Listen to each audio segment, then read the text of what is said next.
Hey Internet, it's me.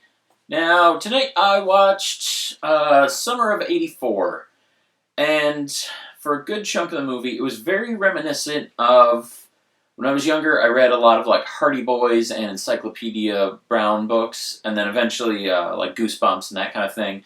And it kind of felt like that. Like it was it was just like a childhood mystery kind of story. These kids are trying to figure out this big obscure killer that they saw on the news, and they think it's this one guy. So they're like trying to spy on him, and they're planting a walkie-talkie to hear what he's saying to himself at night, and like all this kind of stuff. A lot of just young boy preteen shenanigans. Well, I guess they're teenagers, but yeah. So a lot of that's going on through like most of the movie. That's the story as it's progressing, and then right in the last half hour, spoilers all over the place, by the way.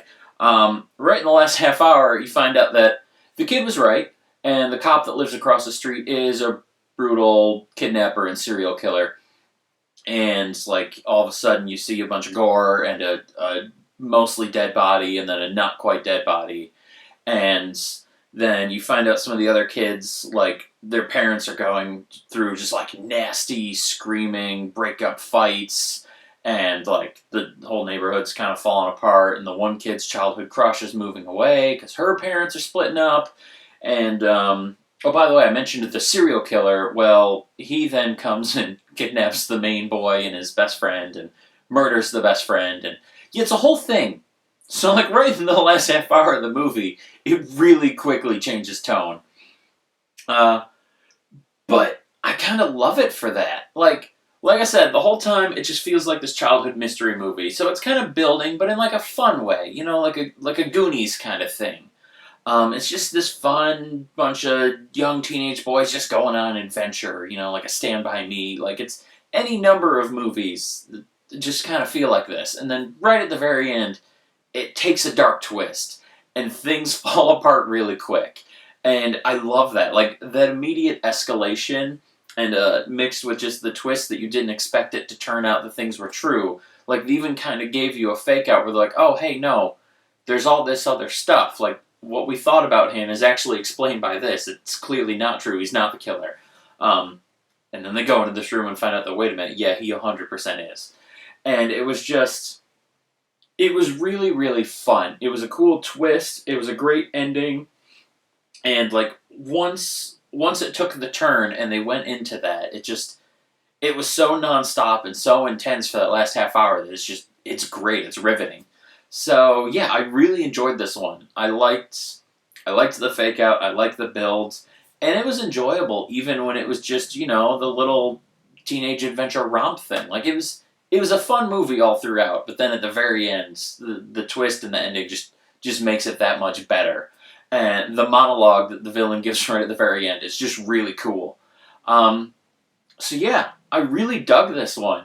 I know I already ran through like the entire story, so I don't know how much else there is to say there.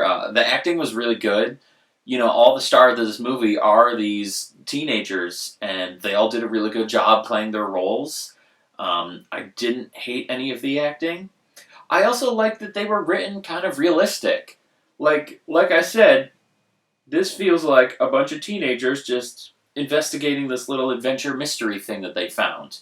And so the whole time, they're making the decisions you would expect them to make as just, kids with a good imagination on a summer, giving themselves something to do, basically. Like this, it all felt natural, it felt right. All the decisions they made sense in universe. Like, there's no complaints about the writing, the acting, the story. It was all really good.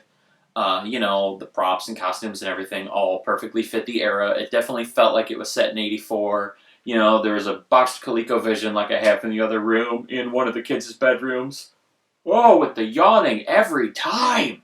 And then, just like the G.I. Joe branded walkie talkies that they use, the MTV shirt that you see that one of the kids was murdered with. Like, there was a lot of just '80s nostalgia and placement going on that it they did a good job making it feel like that period piece. But yeah, overall, it was very well done. It was a really good time, very fun movie, awesome ending. This is another one that I would recommend for sure.